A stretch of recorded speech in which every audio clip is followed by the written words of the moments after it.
I like record. Okay. Okay. Okay, so my synthesis was on the chrysanthemic acid, and it's an organic compound that's related to a variety of natural and synthetic insecticides. So here's the full reaction, and then I'm going to go into detail about some of these parts.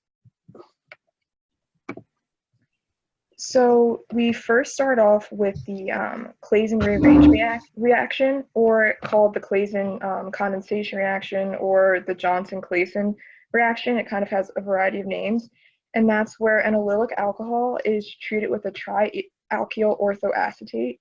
In this case, it's triethyl orthoacetate, and in mildly acidic conditions to produce an unsaturated ester, and eventually an oxonium cation. So I think the reactions kind of, it feels like it's in like two separate reactions almost. So you first initially have the acetal reaction, and I'll walk you through the mechanism.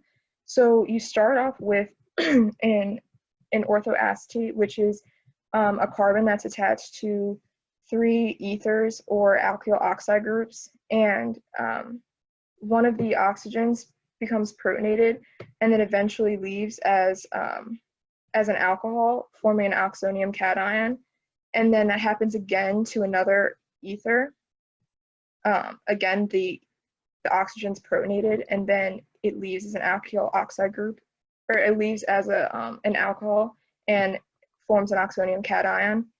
Then you have a deprotonation step, and that kind of yields the acetal intermediate. So then from there, something kind of interesting happens. So this 3,3 indicates a Claisen reaction, and here, let me show you if this is not kind of making sense. This is courtesy to Scott, I guess an example of what a Claisen condensation looks like. So what this is, so under a base, the dialkene rearranges itself, and 1,5-dialkenes are kind of susceptible to going under Claisen condensations, which is what this is here, and then that yields the unsaturated ester. That's crazy. So then you have an epoxidation reaction, and we're really familiar with this from both of our organic classes. So this is MCPBA, and that's used to turn an alkene into an epoxide. And epoxides, they are really good if you're trying to reach a certain type of regioselectivity or stereochemistry, which is really actually important for this particular reaction. So here you have the carboxylate ester and the epoxide, and it's reacted within a base. So basically what happens here, which is like a small, I guess, mechanism. So what happens is this carbon right here contains the most acidic hydrogen on this structure. So that becomes deprotonated and essentially turns into an enolate, and this enolate goes to break the ring of the epoxide. I wish I tried to make them different colors, but I was really struggling with that. So essentially this part of the epoxide opens, giving you this bond here. Well, this bond here is where it closed, and then this bond here is what is left of the epoxide. Mm-hmm. And this is an SN2 reaction, and you're eventually left with an anion. And I was kind of curious as to why there's an anion here, but then it's an alcohol group on the end, and probably what happened is that the reaction at the end, it was quenched with maybe water or something a little acidic to give that out to deprotonate that oxygen. And why I think that epoxides were used for this particular reaction is that, as I said before, that they're good at yielding the preferred stereochemistry or the regioselectivity that you're going for. So what properties of insecticides usually come from trans molecules. So the structure needed to be trans in order for it to, I guess, resemble or be related to an insecticide, which is the whole purpose of chrysanthemic acid. So then you have just a simple turning an alcohol into an aldehyde reaction using chromium oxide with pyridine. And then the very last step is a Wittig reaction. And that's basically when you can turn an aldehyde or a ketone into whatever is on the end of the triphenyl phosphonium to give an alkene and a triphenyl phosphine oxide. And it's basically what was on the end of what this was, and that's what you get here. So this is chrysanthemic acid.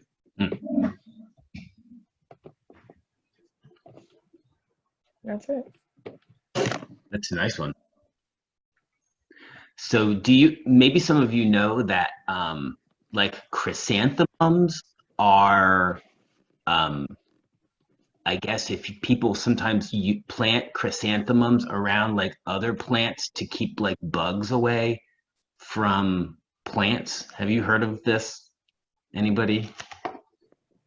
I was gonna ask if it's related to chrysanthemums at all. I didn't know what they did, but I knew they were a flower.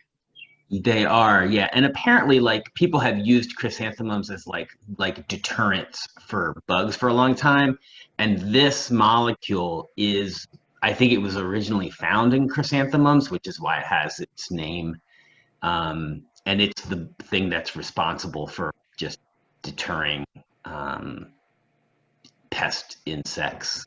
So then of course people make it and use it for that purpose too. So does anybody have any questions for Naya? It's like a nice little compact synthesis with a cyclopropane formation, which is quite nice. Is the do the epoxide reactions, are they so regioselective? I don't know how you say it, because they're so small. Well, yeah, like I think it's the angle strain that makes them, because they are like highly reactive because of the angle strain. Like what is it, like 3 and 5 membered rings are able to do that better than 4 membered rings. So I think it's probably the angle strain that causes it to open up and, you know, be useful for this sort of thing. Okay, cool. Yeah, and I think that was important for them, right? Because when you make that cyclopropane, those would be two totally different compounds, the cis isomer and the trans isomer. So they probably got a little bit lucky that it was so selective to make the trans. But like, if you did a cyclopropanation, don't they retain the stereochemistry of the original alkene? So if you had a trans alkene and you did a cyclopropanation, wouldn't the final product also be trans? But this is not the cyclopropanation like you're used to thinking about, where you would cyclopropanate an alkene. Here you're closing that 3-membered ring in a substitution reaction. So you couldn't even like start from a different compound and attempt it that way? Would that just not like work? So does everybody, I think what Beth is getting at is there's a reaction that is in, I don't know, it's like in one of the alkene chapters to make cyclopropanes from alkenes. You know what I mean? Can I screen share real quick? I can show you. I think I'll do it on the whiteboard as long as you don't laugh. Ready? So if you have, in this case, it would probably look like this. Let's see. Okay, it would have to be like this.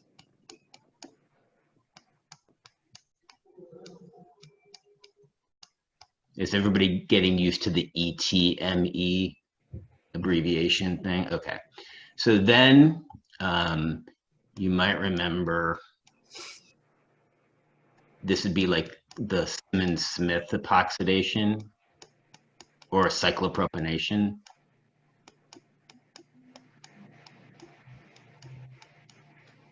Or a variant of it.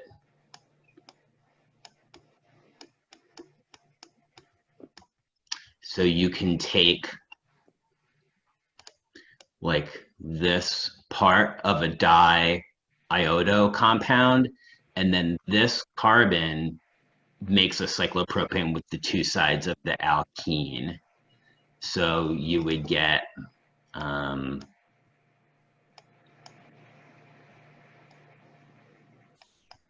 the same molecule that Naya made, but just in a different way.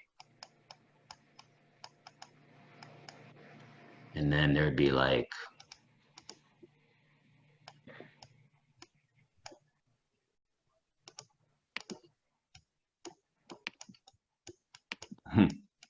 this looks like a child, I know.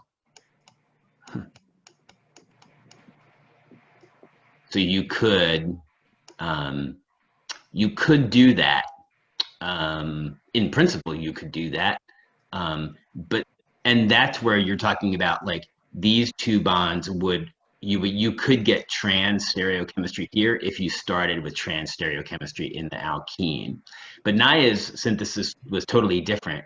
That she did not begin with an alkene. She closed this bond by using an SN2 type reaction. So it's kind of neat, actually. I don't know, kind of like for it to close into such a small thing is a little surprising, I think. But sometimes you see things that happen for real that are just surprising, you know, and it's like, oh yeah, that can work in that context. So that's good. Any other questions? Nice. All right, Emily. Is it Emily? Thanks, Naya. It was nice. No questions about that first reaction. I'm a little disappointed in everyone, but. Naya, what happened in that first reaction? Well, I was kind of unfamiliar with it at first. I feel like we've seen a Claisen reaction, or like maybe somebody like mentioned it because that seemed more familiar. Argo too.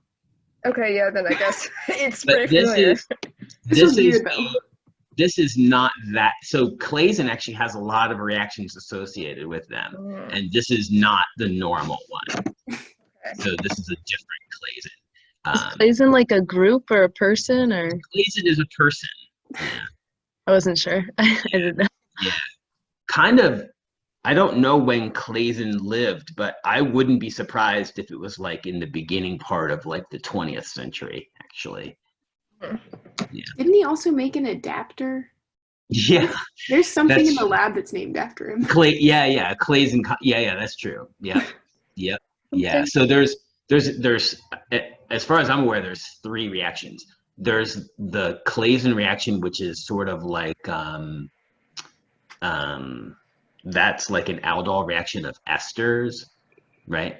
And then there's the Claisen rearrangement, which is part of Naya's reaction. And then even the beginning part of Naya's reaction, which is kind of like an orthoester Claisen, which is maybe why they call it that. Mm-hmm. It's like a variant, I guess. But yes, so Claisen is one of those people that like did a lot early in, back in the day.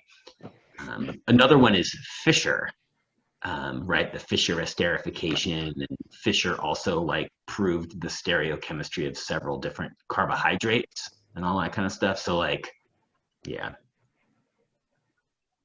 That's when they were just macheteing through the woods of early days of organic chemistry. You know what I mean? Yeah, with tick